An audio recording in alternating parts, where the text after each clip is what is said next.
Hello dear viewers and welcome to a new edition from your program Africa Today. In today's edition we are going to talk about the industrialization in Africa.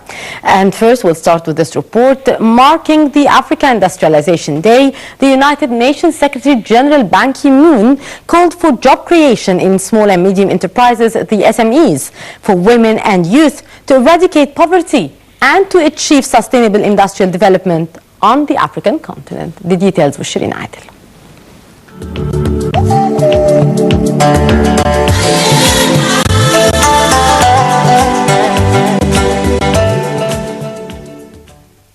In his message on Africa Industrialization Day, marked annually on the 20th of November, United Nations Secretary General Ban Ki-moon called for job creation in small and medium enterprises, SMEs, for women and youth.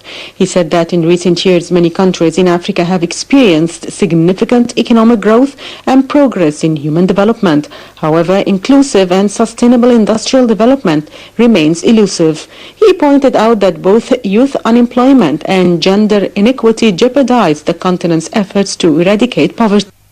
Private sector in Africa contributes to a projected 80% of the continent's gross domestic product and supports an estimated 90% of all jobs.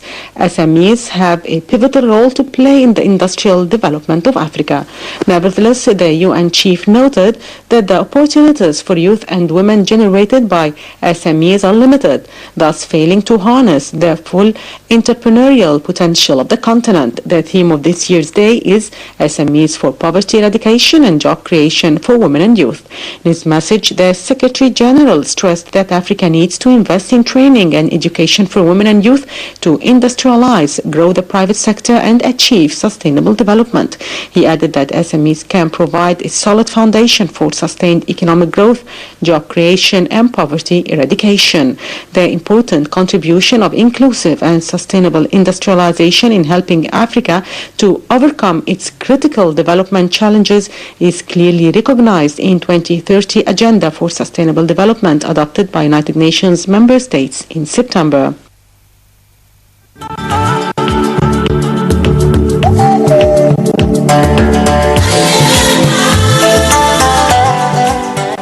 The World Trade Organization member countries agreed to abolish agricultural export subsidies after 5 days of talks in Nairobi, but failed to make progress on the longest-stalled Doha round of negotiations aimed at lowering the global trade barriers. The details.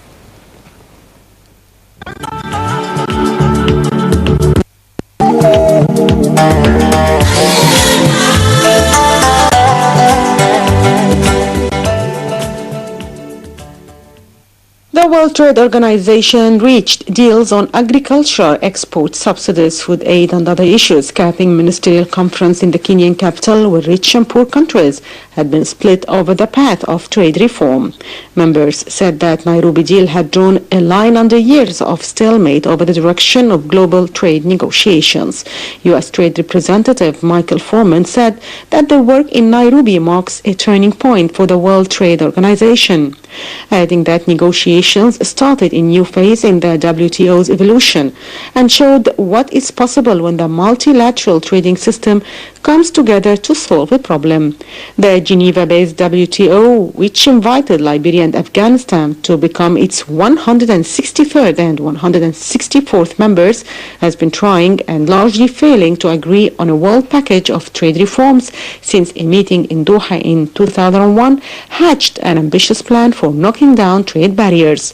The 4-day Nairobi conference was extended by final non-stop 24-hour negotiation between the major trading powers, who agreed on a package that included phasing out agriculture export subsidies and restricting agriculture export credits. But they agreed to disagree about the potential for success in Doha round of talks. Both India, which had insisted on completing the existing Doha talks before any further negotiation, and the United States, which wanted to move on from Doha, had to give ground. The compromise means that more issues can be loaded onto the negotiating agenda. Trade experts greeted the deal on the talks, also known as the Doha Development Agenda, with skepticism. The meeting, the first ministerial meeting to be held in Africa, had earlier held an agreement to remove import tariffs on 201 information technology products, marking the first major global tariff-cutting deal in 19 years. In addition, more countries signed on to the Trade Facilitation Agreement, which eases the passage of goods between countries.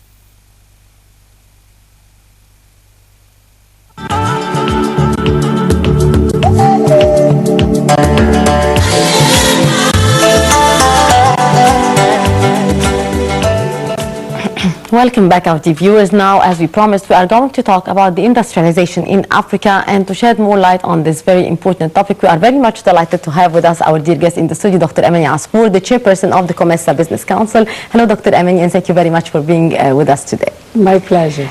Many, of course, on the 20th of November, the African states celebrate or commemorate the Africa Industrialization Day. How do you see this celebration or this event which is taking place every year, and to what extent this event is important for the African continent, and concrete steps are already taking place on the ground? Well, actually, Africa Industrialization Day on the 20th of November is by a decision summit. The heads of states, they decided to have 20th of November from every year to celebrate Africa Industrialization Day. And this is actually under a program called AIDA, which is Africa Industrialization Development Program in Africa, with reference to boosting industrialization in Africa, because, you know, Africa is the richest continent in the world with natural resources. Now, how can you make value addition for these natural resources? How can you boost industrialization? Especially if we are promoting intra-African trade, we want to promote an intra-African trade with a product of African product, not with a product which is made, which is important for Africa. So actually, industrialization is very concrete in Africa with reference to how can we empower our private sector, how can we have a standard product, quality product which is really can compete with the international market and have access to the regional and the international market. That's why this year we were honored to host it here in Egypt, our organization, actually, and as chair of COMESA Business Council, we were a stakeholder in the event here. We celebrated it on the 22nd, and the main theme actually this year was about small and medium enterprises and for women and youth. For women and youth, for job creation and for poverty alleviation. All of us know that the Sustainable Development Goals adopted this year, it's about the 17 goals. 17 goals actually, it's about alleviation of poverty, it's about ending hunger and food nutrition. So it's about agriculture, agribusiness.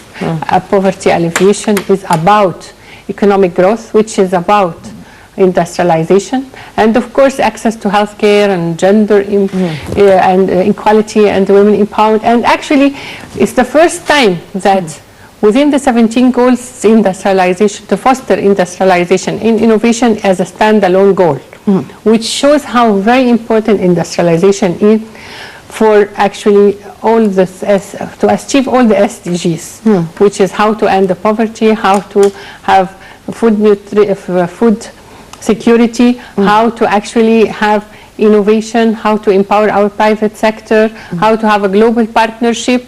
So industrialization is one of the major solutions for job creation and for poverty alleviation, especially for women and youth. We know that in Africa we have 80% of women are in agriculture. So how can we raise the role in the value chain with reference to agribusiness? We have a lot of unemployment actually across the whole continent. How can we engage the youth? How to empower the small and medium enterprises? And that's exactly what was the theme of this year, Africa Industrialization Day. It was done actually in collaboration with the COMESA Business Council, with the UNIDO, United Nations Industrial Development Organization, with the COMESA Business Council, and of course It was very important to have all the stakeholders coming to see what are the solutions for empowering our small and medium enterprises. How can we help the startups of businesses? How can we help actually and invest in human resources and in innovation? Because we have a lot of youth actually, and it is how we empower those youth and their innovation to be a commercial product for industrialization. All of us know that last June we actually signed for the tripartite meeting, which is the COMESA, the SADC, South African Development Community, and the East Africa Community. If we are having a trade actually area within the three regional economic communities, what product do we have? In Joburg, last African Union Summit, we also signed, the launch was for the